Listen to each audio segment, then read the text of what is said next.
حضرت سلیمان علیہ السلام نے کہا کہاں تھے؟ عرض کرنے لگا حضور میں ملک سبا گیا تھا، وہاں ایک عورت حکمرانی کرتی ہے، اس کا نام بلقیس ہے، بہت بڑے تخت پہ بیٹھتی ہے، 80 گز اس کا تخت لمبا ہے، 40 گز چوڑا ہے، اور شاید 80 من کے 80 ٹن اس کا وزن ہے۔ تو حضور وہ سورج کو پوچھتے ہیں۔ حضرت سلیمان نے فوراً خط لکھا، فرمایا جا کے اسے میرا خط دے دو کہ یہاں تو کلمہ پڑھ کے ہماری فرما بردار بن جائے، ورنہ تیار ہو جائے، جو اللہ کے غیر کو پوچھتے ہیں ہم ان کے خلاف جنگ کریں گے۔ وہ جب لے کے گئے نا خط، یہ حدود گیا تو وہ میٹنگ کر رہی تھی، اس کے وزیر مشیر سارے بیٹھے تھے، اس نے جا کے خط پھینک دیا ملکہ بلقیس کی جھولی میں۔ اس نے خط پڑھا تو ڈر گئی، وزیروں کو بلایا۔ حضرت سلیمان، قرآن کہتا ہے حضرت سلیمان نے کہا تھا خط پھینک کے نا تو سائڈ پہ ہو کے سننا، وہ کیا کہتے ہیں، بندوں کے لیے منع ہے، پرندوں کے لیے جائز ہے، بندوں کے لیے منع ہے سائڈ پہ ہو کے سننا۔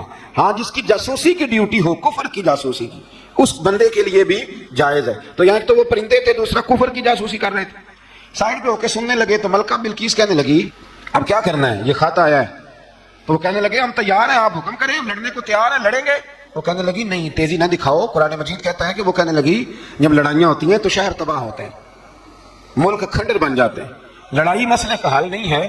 انہوں نے کہا کہ میں نبی ہوں، ایک دفعہ آزما لیتے ہیں کہ نبی ہیں کہ نہیں، معاذ اللہ آزما لیتے ہوں۔ کیسے؟ کہنے لگی تحفے تحائف بیچتے ہیں، اگر مال پر دل للچا گیا تو پھر نبی نہیں بادشاہ ہے، اور اگر مال پر دل للچایا نہ تو پھر اللہ کے کامل بندے۔ یہ فرق اس نے اس وقت بیان کیا۔ اس نے 500 کنیزیں، 500 غلام بڑے شاندار لباس پہنا کے، 500 گھوڑا بڑا تگڑا، اس کے اوپر مال و اسباب رکھ کے تیاری کرا کے حضرت سلیمان کی طرف بھیجا۔ ہدہد پہلے سے خبر لے کے آ گیا حضور، اس نے یہ پروگرام بنایا ہے۔ وہ جب آیا سارا کچھ تو حضرت سلیمان دیکھ کے جلال میں آ گئے، فرمانے لگے اسے جا کے کہہ دو تو مجھے کیا تحفے بھیجے گی، میرے رب نے مجھے مالا مال فرمایا ہوا ہے، انہیں مالا مال کیا میرے مالک نے، جا اسے جا کے کہہ تو کیا تحفے دے گی۔ جب رب دیتا ہے تو پھر کوئی کمی نہ وہ نہیں چھوڑتا۔ بندے کیا دے سکتے ہیں، بندے تو بیچارے 10 دے کے تو 10 دن ان کی آنکھیں نہیں کھلتی۔ فرمایا مجھے اللہ نے جو دیا ہے کیا بات ہے اس کے دینے کی۔ تو فرمایا اسے کہو یا فرما بردار ہو کے آ جائے یا جنگ کے لیے تیار ہو جائے، ہم اسے اس کے شہر سے ذلیل کر کے نکال دیں گے۔ اس نے جا کے جب پیغام دیا تو اور ان لوگوں نے بھی آ کے بتایا کہ وہاں تو ہم عجیب منظر دیکھ کے آئے ہیں کہ جانور بھی ہاتھ باندھے کھڑے ہیں، وہاں تو جنات، سرکش جنات کھڑے ہیں، وہ بادشاہ نہیں وہ نبی ہیں، وہ جو 500 غلام اور 500 کنیزیں گئی تھی، حوال سنایا آ کے۔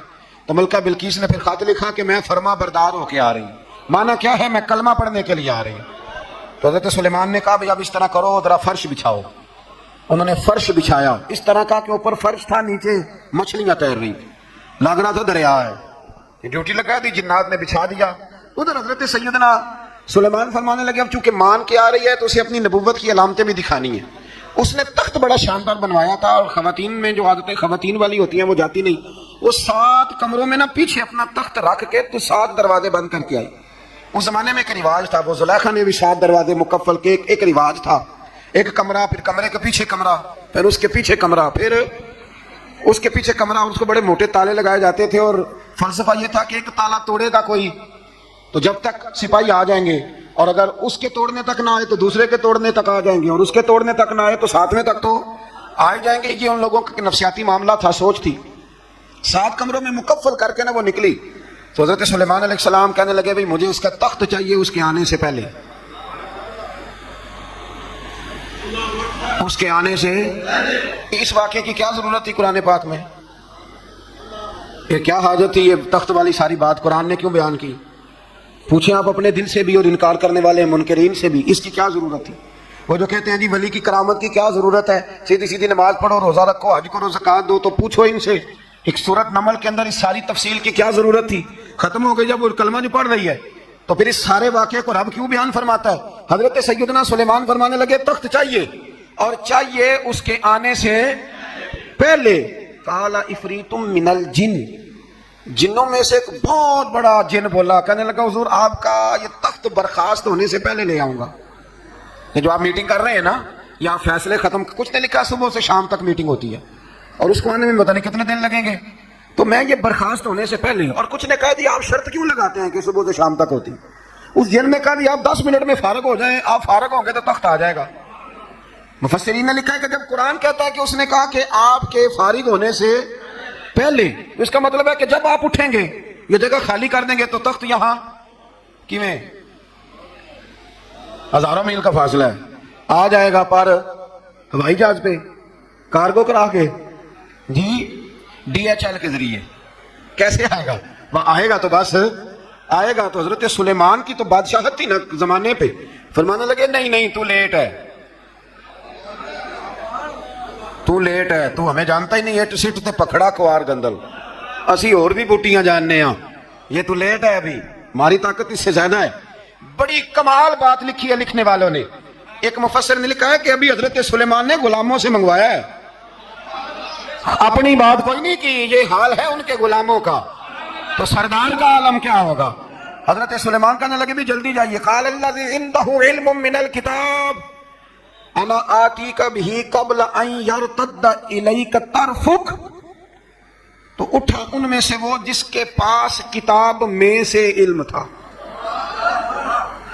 ساری کتاب کا بھی نہیں، علم من الکتاب، کتاب، وہ اٹھے جن کے پاس کتاب میں سے علم تھا، تو وہ اٹھ کے کہنے لگے حضور میں لے آؤں گا کب؟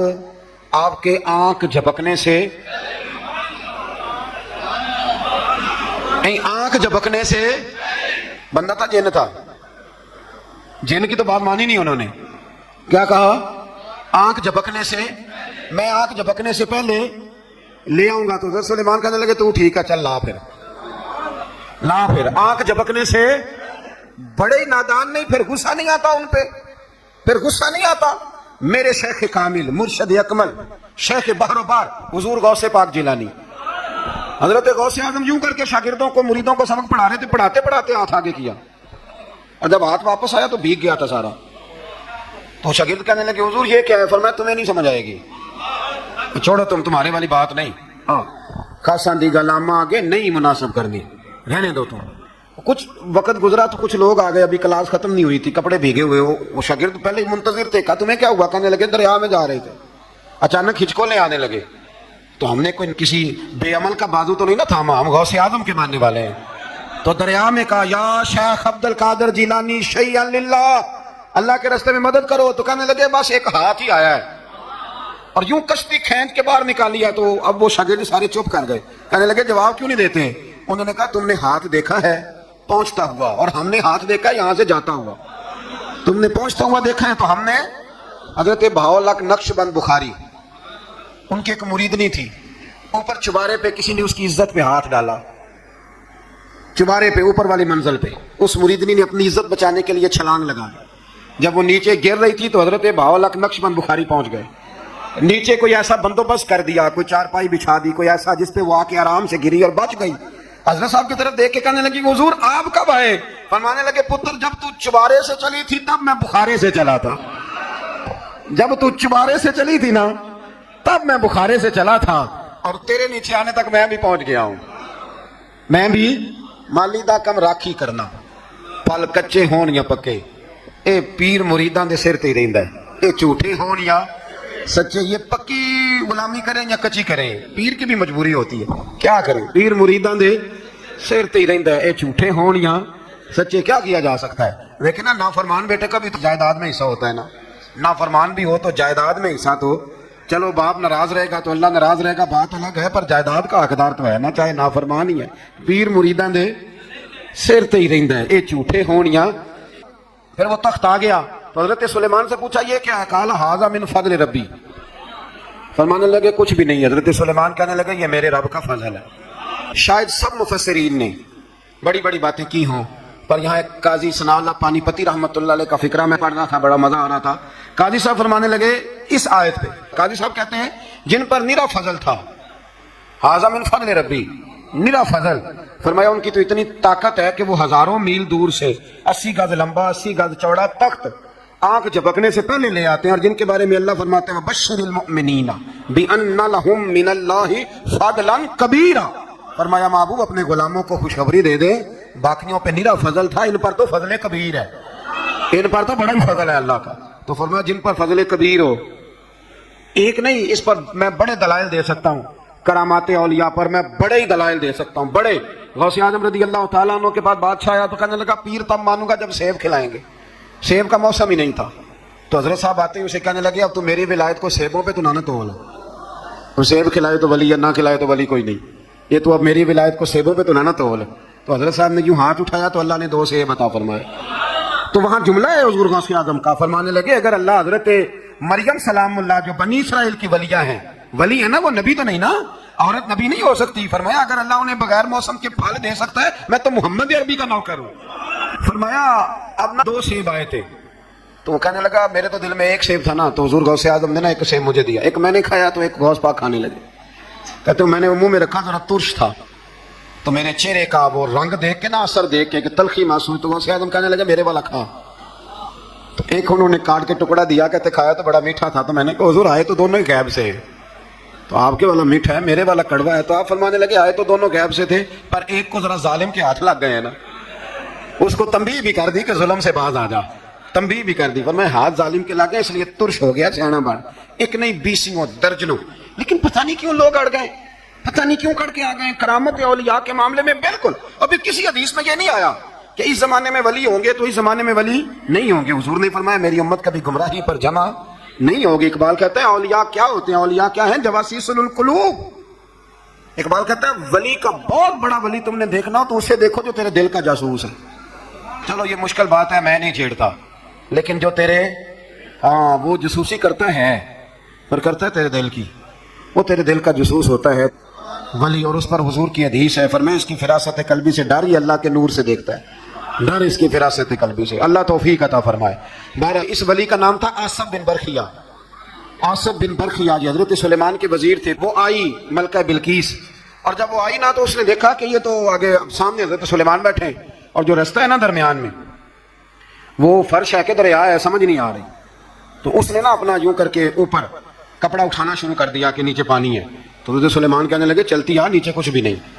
اس نے پیر رکھا, نیچے مچھلیاں بھی تیرتی جا رہی تھیں. حضرت سلیمان علیہ السلام, آج بھی اللہ نے توفیق دیا نا, لوگوں نے اس طرح کی تعمیرات بعد میں کی ہیں, لیکن اس کے موجد, اس کے پہلے بنانے والے حضرت سلیمان ہے اللہ کی دی ہوئی توفیق سے.